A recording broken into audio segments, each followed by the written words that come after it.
Hey everybody, it's Lon.TV, and with more and more people using their PCs as living room devices, you might want to be able to use your mouse from the couch, and Razer thinks they have a solution to a problem that has been plaguing us PC folks for quite a while now, and this is called the Razer Turret, and what it consists of is a wireless keyboard, a wireless mouse, and an integrated mouse pad, so you can use the mouse on your lap here with a pretty rigid platform. It seems to work pretty well actually, and you'll see what it looks like in use on a lap in a few minutes. Now I should mention, in the interest of full disclosure, that this came in through the Amazon Vine program free of charge. However, I had no direct communication with Amazon or with Razer. All the opinions you're about to hear are my own. Nobody is paying for this review, and nobody is reviewing this video before it is posted. Now this retails for $150. That seems to be the magic price these days for gaming peripherals. What I like about it is that it actually works with anything. So it works with Android, it works with the Mac, with Windows, with Linux.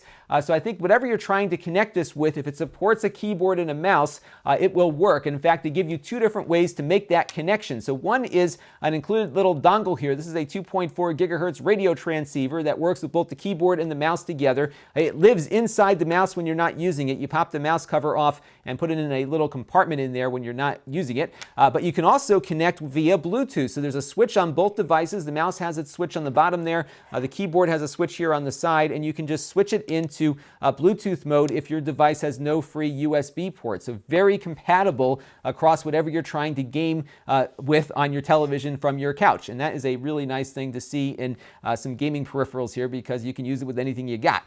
So the downside, though, is that there's no way to configure this with any special macros or button configurations or anything like that. So there's no way to customize the buttons on the mouse. There's no keyboard macros. It's basically going to act as a run-of-the-mill keyboard and mouse when you plug it in, but you do get compatibility as a result. They do have Windows keys as well as some Android keys on here too, so you can get it to work with your particular device. The mouse is a little bit smaller than you might be accustomed to. I think this is a 3200 DPI mouse, so not as high-end perhaps as some of the gaming mice out there, but it is a little small thing to use on your lap, and it does seem to work pretty well.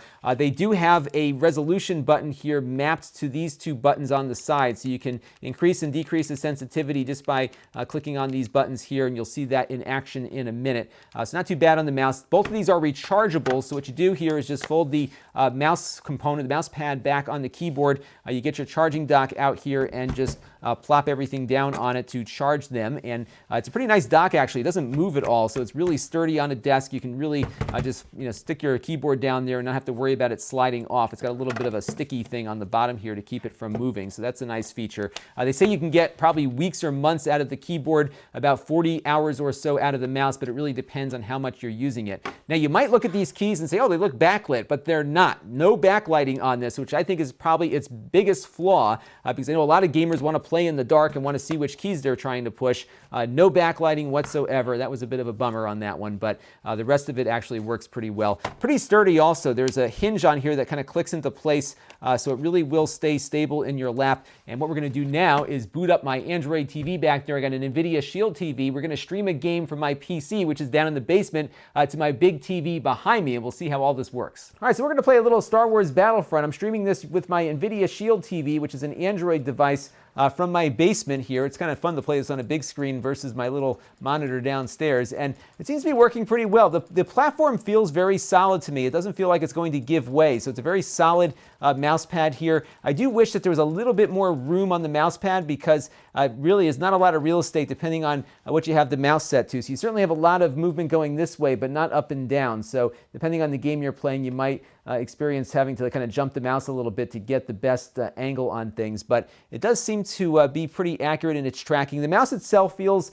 a little cheap to me. It's all plastic actually, so it doesn't feel like an expensive mouse, but it's certainly usable. And you'll notice here on the side, if I push the button here for the resolution, we can make the movements a lot finer here, as I'm making very broad movements here and moving very slowly on screen. And if I push the button again here, we'll just kind of step it up a few times, you'll see how that changes. So if I push the button down here, we can go a little bit more here, push up, and then very small movements translate into very big movements on screen. So you do have some settings there while you're in the middle of a game to adjust things there, but it works pretty good. The keyboard feels like a laptop plastic keyboard. There's not a lot of travel to the keys. It's not bad to type on though. I would probably equate this to kind of a mid-range laptop keyboard, but the keys are well spaced. and it seems to be responding pretty well as I'm playing here. So not a lot of customization as we talked about earlier, but it is a pretty functional laptop keyboard and mouse if you want to have a traditional mouse experience while you're playing your favorite PC games.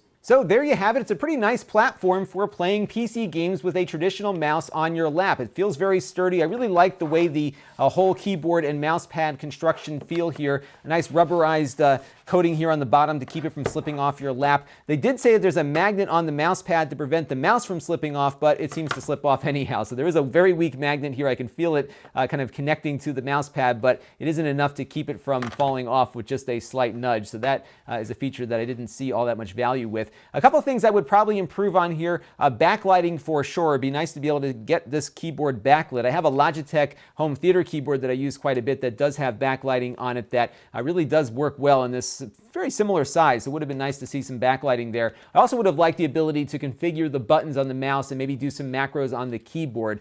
So that would have been a nice addition, but you probably would lose compatibility in the process perhaps, because we've seen with a lot of these other gaming keyboards, you need Windows software to get those keyboards and mice configured. This one's nice because it just works on everything. You just plug it in and you go off and running with whatever default settings Razer programmed in at the factory. But overall, very nice experience. I think this is a great way to get these PC games onto your living room area, and you can mouse from your couch, and it works pretty nicely. This is Lon.TV. Thanks for watching.